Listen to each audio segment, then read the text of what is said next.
Britain is leaving the EU, so now Scotland wants to leave the UK. Israel wants closer ties with the Temple Mount, and MSNBC's epic fail on President Trump's taxes. It's Thursday, March 16th, 2017. I'm Derek Gilbert. First up, the House Intelligence Committee says they've seen no evidence to support the idea that President Trump was spied on by the Obama administration last year. Representative Devin Nunes, a Republican of California, says he doesn't believe there was an actual wiretap on Trump Tower. He says no evidence whatsoever that took place. Democrat Adam Schiff, congressman from California, agreed, saying that it deeply concerned him that the president would make such an accusation without basis. Now, hold the phone. If there's no evidence that wiretapping was taking place on Trump Tower, does this mean that President Trump was not under investigation for collaboration with Russia during the campaign? Or does it mean that the New York Times was spreading fake news and lying when it said that wiretapped data was being used in the investigation of Trump's advisors' connections with Russia? Either way, the Democratic narrative falls apart.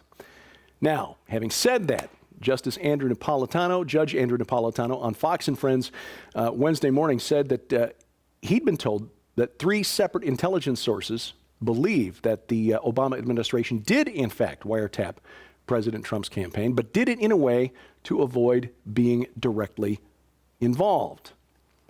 He said that 3 sources said that Obama didn't use the NSA, didn't use the CIA, didn't use the FBI or the Department of Justice. What he used was GCHQ. What is GCHQ? That's the British spying agency. This is something I've been talking about at prophecy conferences for the last 6 years. The NSA and the GCHQ have a very cozy relationship worked out. You see, the NSA is not supposed to spy on American citizens, and GCHQ is not supposed to spy on British citizens. So, each of the agencies has agents on staff at the other's facility, so that when the NSA wants to spy on an American, they ask the representative from GCHQ to do it while the NSA staffer looks over his shoulder, and vice versa. Why did they go to this trouble? 2 words: plausible deniability. And they are basically not just wiretapping President Trump and his staff, it's basically a country tap. So then we come to the non-story aired by MSNBC Tuesday night about President Trump's taxes. You should have been watching SkyWatchTV on the Christian television network anyway. But if you happen to watch this on MSNBC, you will notice that Rachel Maddow, the host who broke this story, spent more time talking about how important the story was than actually talking about what was on the 1040 forms, President Trump's tax forms from the year 2005. Maddow was scooped not only by the White House, which disclosed that she was going to air this big reveal an hour before she went to air, but also by the Daily Beast, which is an online publication, which reported that its contributor David K. Johnston had obtained the first 2 pages of Trump's 2005 tax return, alleging that he received them in the mail, just opened his mailbox and lo, there they were. According to these documents, Donald and Melania Trump paid $38 million in federal income tax, $5.3 million in regular federal income tax, and an additional $31 million in alternative minimum tax, or AMT. Now, what MSNBC did with this big scoop was confirm that Mr. Trump paid about 25% of his income in 2005 to the federal government. That is far more than the 14% tax rate paid by Mitt Romney, disclosed on his most recent publicly available tax return, and Senator Bernie Sanders, who during the campaign said that next year Donald Trump will pay his fair share in taxes. Well, in 2014, Senator Sanders earned a reported $200,000 and paid a tax rate of 13.5%. Now, I'm not a mathematician, but I am 99% sure that 25% is larger than 13.5%. Once again, there's no there.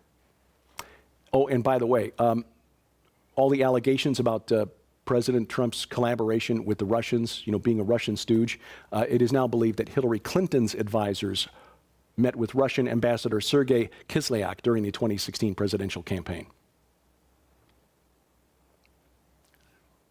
Let me check something. Nope. Still not tired of winning. Speaking of Russia, they've reportedly deployed special forces troops to western Egypt in support of one of the factions in the ongoing Libyan civil war.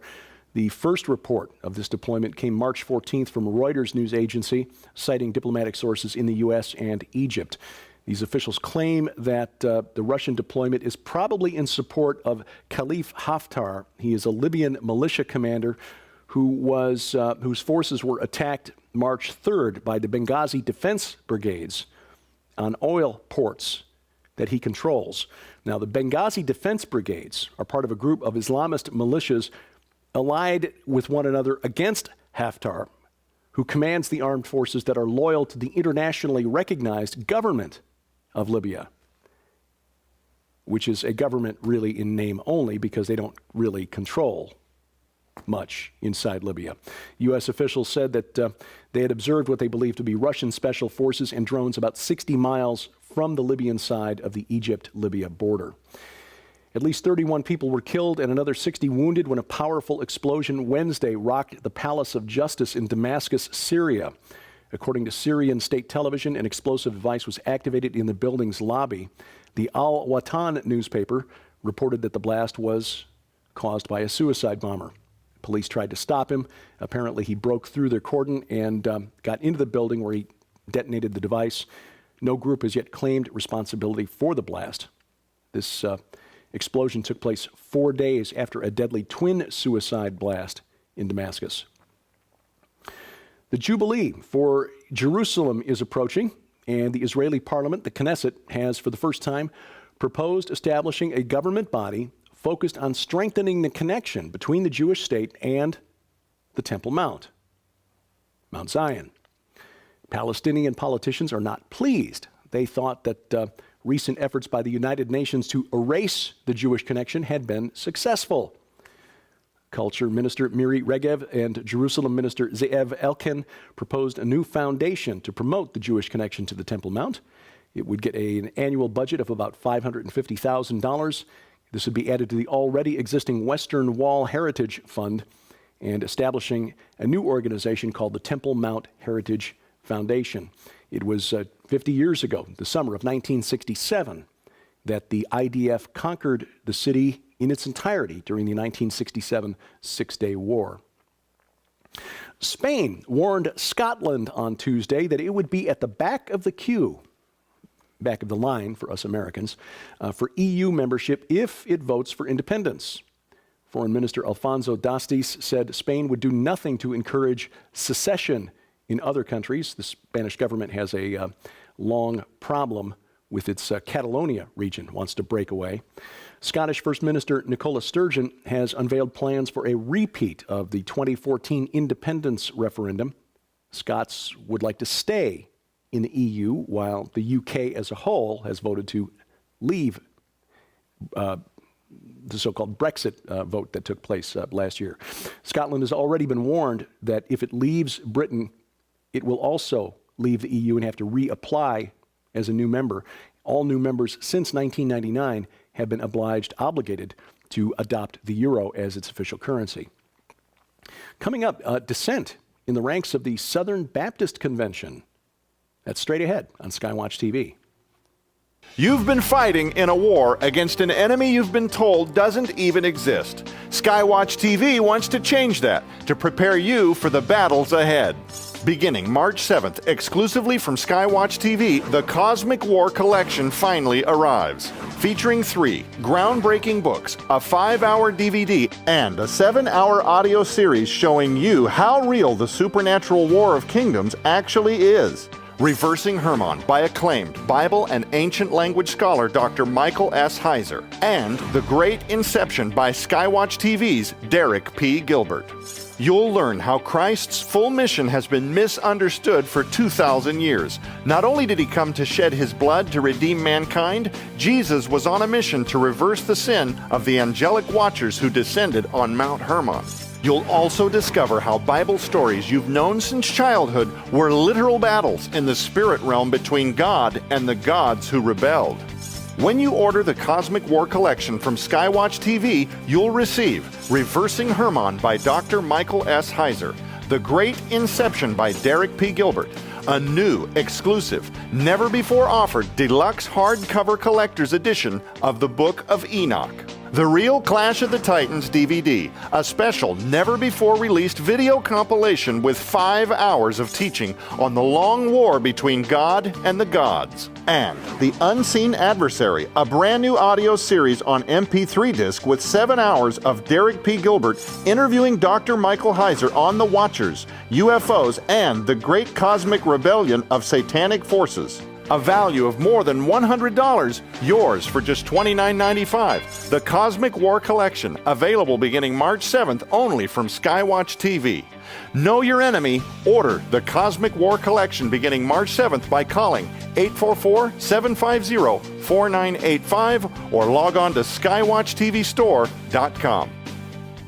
Well, Russell Moore still has a job after Monday's meeting with the Southern Baptist leader Frank Page. Moore is president of the Ethics and Religious Liberty Commission of the Southern Baptist Convention. More than 100 churches had threatened to end their financial support to the SBC's cooperative program, which supports the ERLC, but also the 6 seminaries operated by the Southern Baptist Church, and also missions agencies and some other efforts. Now, the churches altogether represent less than 1% of the 46,000 congregations that make up America's largest Protestant denomination. They were upset at criticism of President Trump by Moore. And despite the small percentage of the Southern Baptist Convention, this protest is the largest in recent memory inside the Southern Baptist Convention. The highest profile threat came from Prestonwood Baptist Church, which is headed up by past SBC President Jack Graham, which said it would escrow up to $1 million from the cooperative program. That's less than 1% of the program's $190 million budget. But again, largest protest in recent memory inside the SBC. Trouble in my home state of Illinois. Despite a massive rally in the stock market since the president was inaugurated January 20th, the state of Illinois' General Assembly Requirement System, which is its pension system, is still only about 13.5% funded. That's down from 17% in 2013. Illinois now has a combined net pension liability of about $130 billion when it assumes a 7% return on its investments. Now, if you know where I can get a guaranteed 7% on my money, D. Gilbert at skywatchtv.com. That ain't happening. Look, Illinois has about $78 billion on hand to pay for pensions, but the liability is $208 billion. That leaves a difference of $130 billion, unfunded liabilities. It's money that the state of Illinois owes but doesn't have. The pension math assumes that the investments out there will earn a return of 7% a year. If it earns less than that, then that $130 billion pension liability grows. This debt doesn't bear interest like a bond, but it functions the same way in reality. Because of that missing $130 billion, Illinois automatically misses out on the 7% return that it's supposed to get in order to keep funding its pensions. This missed interest is about $9.1 billion a year, and essentially it's the interest cost on that missing $130 billion. Essentially, a lot of numbers, a lot of math that I barely get my hand around, but it points to one big thing. Again, I'm not a mathematician, but it's pretty clear to see that Illinois is on a path to disaster. The debt is growing, even though the stock market and its investments are increasing in value. The state of Illinois is just one small recession away from financial disaster. A former nurse at Planned Parenthood in Indiana says that during her time at the facility in Indianapolis, she observed the abortionist literally sifting through the pieces to make sure that all of them have been pulled out. This interview, the nurse Marian Anderson, interviewed by Live Action, a video posted to their website Tuesday, liveaction.org. It's received over 1 million views already. Anderson told the interviewer that they were informed by Planned Parenthood that they were obligated to perform so many abortions a month in order to stay open, and that if they didn't meet quota, people would be sent home early and wouldn't get as many hours. In effect, it would take money out of their pockets, take bread off their tables. Nurse Anderson now works at a hospital in Indianapolis. Again, if you want to view that video in its entirety, you can find it online at liveaction.com or .org. Another disturbing story. We've talked before on this program about the practice of human trafficking, especially when it comes to teens. If you didn't see the interviews last year with Opal Singleton of millionkids.org, please search through the archives and look them up. A teen girl in Philadelphia says she was forced to have sex with an estimated 1,000 men over a period of 2 years, has sued the motel in Philadelphia where the abuse took place, alleging that the operators of the motel knew what was going on and did nothing to stop it. The girl, who is now 17, only identified by the initials MB, fell in with the wrong crowd after living on the streets off and on. After falling in with the wrong crowd, she was forced into the sex trafficking industry. Held at the Roosevelt Inn in Philadelphia by her captors, sometimes for months at a time, not allowed to leave. Instead, forced to have sex with men 2, 3, 4 times her age. The manager of the inn says that he was unaware that any such activity took place. The girl's attorneys say it would have been impossible for staff not to notice the large numbers of men coming and going, as well as other signs of illicit activity. Cloned meat. It's a thing. A San Francisco Bay Area food technology startup says it has successfully developed the world's first chicken strip grown from self-reproducing cells. Cloned chicken strips. People who tasted them on Tuesday said it tastes pretty much like chicken. There was a big reveal of this Wednesday. The company called Memphis Meats Incorporated. Scientists and animal welfare activists are hoping that this new industry could revolutionize U.S. agribusiness. It's a $200 billion annual business. Their goal is to replace the billions of cattle, hogs, and chickens with animal meat they say can be grown more efficiently and humanely in stainless steel bioreactor tanks. And one final story, and hat tip to George Brewer, viewer, for putting us onto this one. The feud between Turkey and the Netherlands took an ugly turn Wednesday.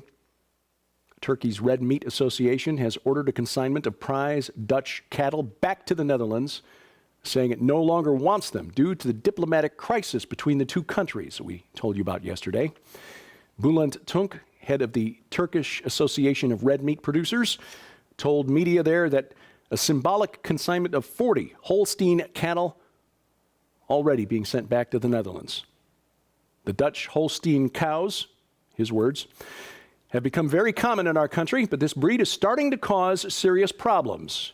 In the future, we do not want animal products from Holland. The first batch of Holsteins have been loaded, and we will send them back. He said Turkey should start focusing on breeding its own cattle. I say somebody needs to explain to Mr. Tunk the difference between cows and steers. And you can see here, I was born and raised in Chicago, and I can tell the difference.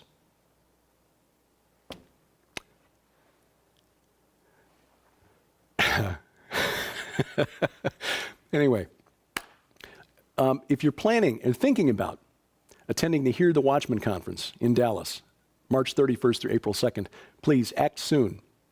They're down to only 50 remaining slots before selling out. And those will probably go soon in the next week or two. People often make up their minds at the last minute. So if it's something you're considering, please take advantage of that soon. You can find information and registration at hearthewatchman.com. That's hearthewatchman.com. Speakers include L.A. Marzulli, Russ Dizdar, Pastor Carl Gallups, Pastor Billy Crone, myself, Sharon, Josh Peck from here at SkyWatchTV. And save $20 off your registration with the promo code SkyWatch. Now, if you want to see the speakers but can't travel to Dallas, there will be a live video stream. You'll find information and registration again at hearthewatchman.com. $39 for the live stream. All the presentations will be archived for 30 days after the conference. So if you miss one, go back and watch it later, or watch the really good ones a couple of 3 times. But the cost goes up to $49 after March 22nd. So take advantage of that opportunity now and save an additional 5% with the promo code Gilbert5. That's Gilbert and the numeral 5 at checkout. September 15th through the 17th in Branson, Missouri. It is the True Legends Conference featuring Steve Quayle, Timothy Alberino, Tom Horn, L.A. Marzulli, Dr. Michael Lake, and some guy named Gilbert.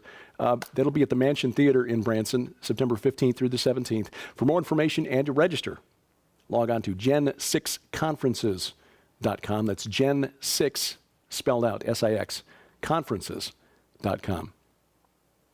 You'll find us online and links to all of our social media sites at skywatchtv.com. And please log on to my website for everything I post. That's derekpgilbert.com, derekpgilbert.com.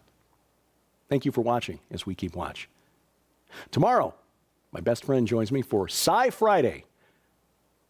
Until then, this is SkyWatch TV.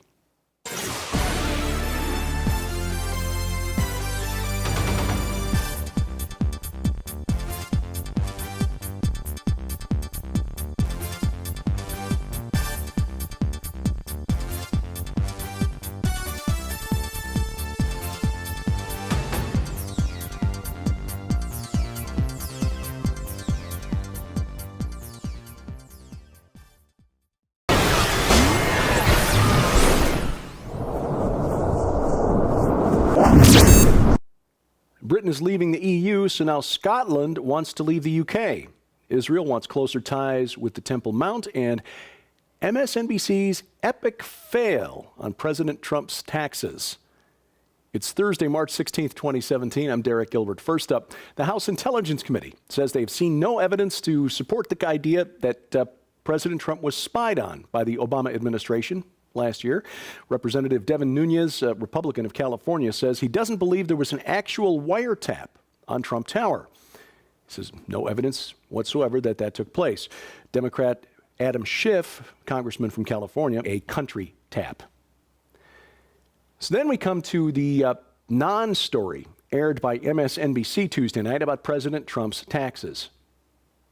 You should have been watching SkyWatch TV on the Christian television network anyway, but if you happen to watch this on MSNBC, you will notice that Rachel Maddow, the host who broke this story, spent more time talking about how important the story was than actually talking about what was on the 1040 forms, President Trump's tax forms from the year 2005.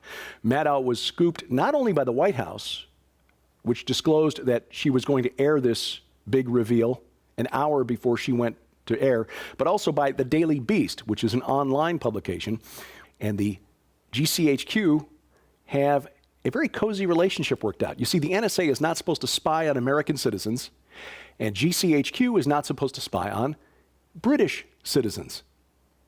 So, each of the agencies has agents on staff at the other's facility, so that when the NSA wants to spy on an American, they ask the representative from GCHQ to do it while the NSA staffer looks over his shoulder, and vice versa.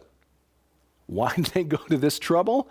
2 words: plausible deniability.